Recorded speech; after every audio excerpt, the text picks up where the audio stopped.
If the highest common factor of 24 and k is the same as their lowest common multiple, what is the value of k?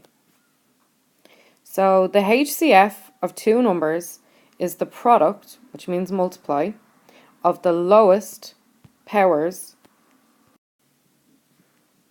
of their prime factors common to each.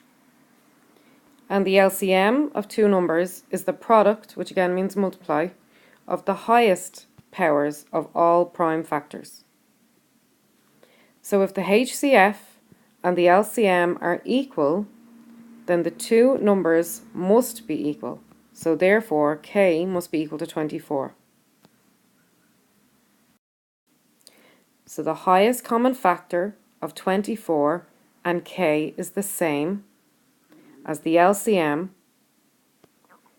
then the value of k must be 24. This is because the lowest powers of their prime factor must also be the highest powers. So if the lowest must also be the highest, then that number must be the same. So the prime factors of 24 are 2, 2, 2, and 3. So 24 is 2 cubed times 3. And 24, being the other number, is obviously 2 cubed times 3 as well. So the HCF is the lowest powers of their prime factors common to each. So 2 is common to both, and 2 cubed is the same number, so it's clearly the lowest power that's common to each.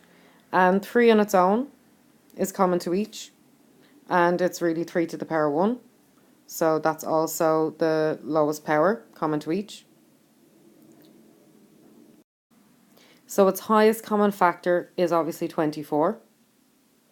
And then for the LCM of two numbers is the product, which again means multiply, of the highest powers of all prime factors. So we see a 2, and 2 cubed is the highest power.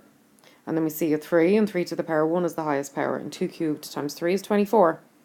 So 24 is also the LCM. So 24 is the highest common factor of 24 and 24. And 24 is the LCM of 24 and 24. So therefore, this other value, k, must be 24.